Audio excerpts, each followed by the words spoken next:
In 1911, a chimney sweep protested to the council about the lack of work he was getting in the valley. This is what he said: "I am a chimney sweep and I have worked as such for a period of over 20 years. But as a consequence of the principles of trade union together with the introduction of the 8 Hours Act, I am unable to bring together both ends of the string. I have to complain in the first place of the want of sympathy of the person or persons in charge of the council's schools. I never have a chance of sweeping in the chimneys of any of the schools, but the work in the schools in the district I live in is given to workmen employed in and around neighbouring collieries. Thus, they are unable to earn a living by working at those collieries and extra money by taking from me work that I can do. In doing so, they deprive me of a living.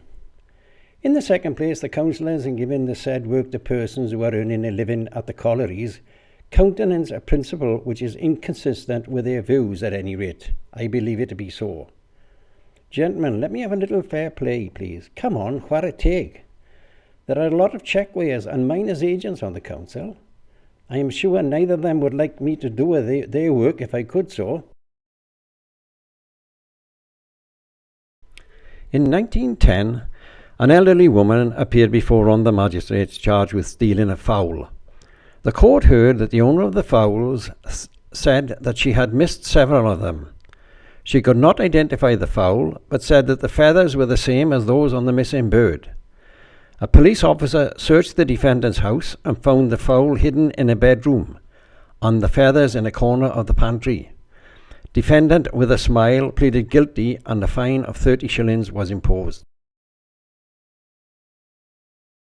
In 1917, the Education Committee met to hear a complaint made by the parents on behalf of their sons was that the morning of St. David's Day, Miss Mainwaring ordered all the boys in her class to take off their leeks which they were wearing on their coats in celebration of the national festival, and that she had asked the boy to collect them. The reason given to the committee was that the odour of the leeks affected her physically, and she called her brother to testify to this effect. In 1915, a letter to the editor said, "Dear Editor, I am writing on behalf of the Machine Gun Section, Devon Regiment. I am a Rhondda boy hailing from Cumpark. There are a good many more boys here from Treorchy and other parts of the valley. Most of the boys experienced last winter's campaign and are making efforts to prepare for this winter. Would you be so kind as to ask your readers if they would kindly subscribe towards a football? It is very cold out here in the winter months, and football will keep the boys in good spirits and in the best condition while off duty from the trenches. The Welsh boys wish you and your paper every success. I will now conclude on behalf of the Welsh boys. Yours faithfully, 8257, Private Cyril G. Mundy." One topic in the editorial notes of the Rhondda Leader was about the need of fixed baths in the dwellings of the mining population of the Rhondda.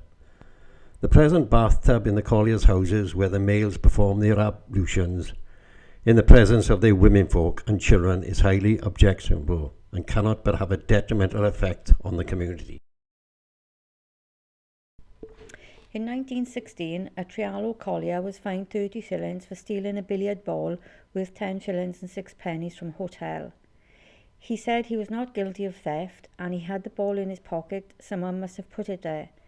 The defendant, in his statement and explanation, said he was not in the habit of carrying anything in his pockets. A police inspector told magistrates that he had many complaints from landlords of hotels about missing billiard balls and glasses. In 1912, dissatisfaction had arisen among the employees of the Rhondda Electric Tramway Company regarding their employment, and the men went on strike until a rise in wages and better conditions were conceded.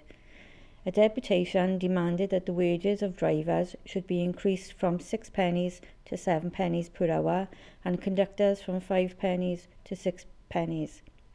There did not appear to be much hope of an immediate settlement, with not a single car having been run throughout the Rhondda valleys, with over 200 employees of the company going on strike.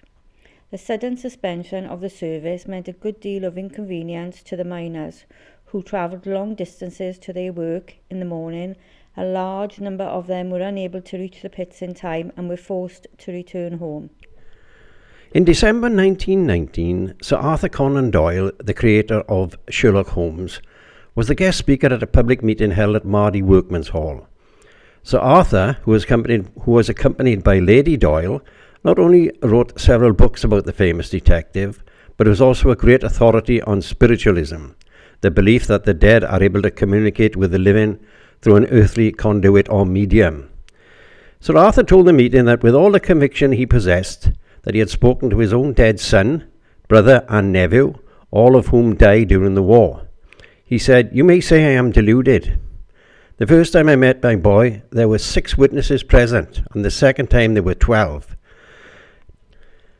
In the Rhondda election of 1910, William Abraham Mabon, Labour, defeated Tory candidate Harold Lloyd, with the result recorded at 12,436 to 3,471, a majority of 8,965, the largest majority ever recorded in the Rhondda.